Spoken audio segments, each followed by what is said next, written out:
Halo lore fans, what is up and welcome back. Today I became an explorer and investigator on Zeta Halo, looking for the crash landing site of Spartan Stone as referenced in the first chapter of Halo Rubicon Protocol, which was released yesterday. But what I wanted to do with this video is follow Stone's journey from the Infinity to Zeta Halo, and more particularly, find the location on Zeta Halo where her lifeboat crashed as she piloted it down to the surface. Because honestly, Kelly Gay, the author of the book, gives us plenty of details in order to find it. So without further ado, let's get right into it.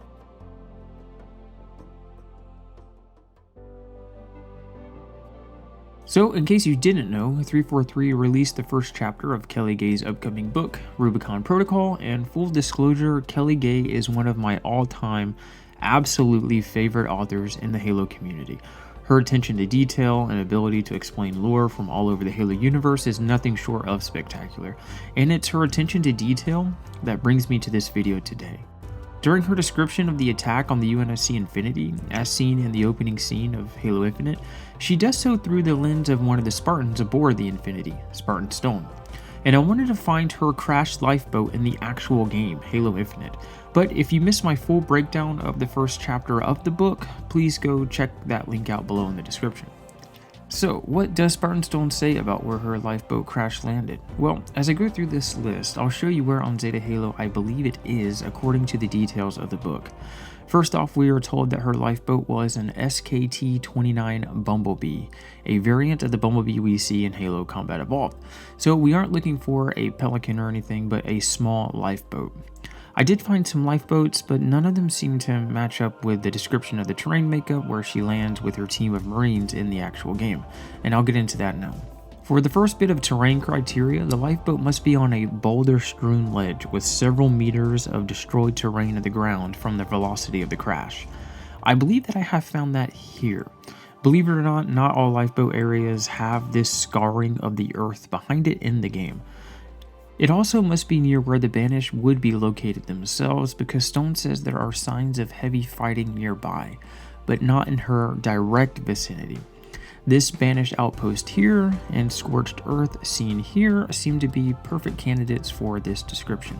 Moving on, Stone says that behind the lifeboat is a wide grassy plateau that leads to rocky foothills and hundreds of acres of alpine forest that stretches to the base of a massive mountain range.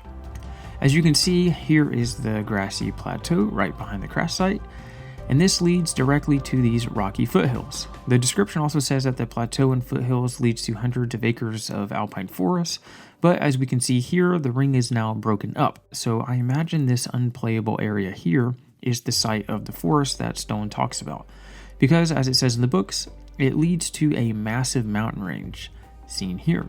Now the book says it is a snow-capped mountain, but since this is 6 months prior to the game, I don't think snow is that important of a detail, as the climate could have changed when the ring was broken up and relocated through a slip space jump, or the snow was just gone from the natural weather changes on the ring. Lastly, the book says the crash site is near an edge of rocks that Stone can climb up on to be able to visualize everything I just laid out, and that edge of rocks is here. And from this vantage point, you can see everything that Stone describes in the book. So if you look at everything laid out above, I believe that this location near Paladin Squad for reference is the perfect fit for the location of Stone's crashed lifeboat. Now as I play through the campaign and remember Stone's story, I'll look out at this area just a bit differently, knowing everything she did to crash safely here. Now all of this is only based on the first chapter, and with the release of the book coming up soon, additional details may indicate that this is not the right place. But as for now, I am very confident about it. And to wrap up this video, I'll play the audio description of the book overlaid with the clips from the game showing how it all lines up. If you enjoyed this type of exploration and lore deep dives, there will be plenty more coming up. "Bracing positions," she yelled over her shoulder.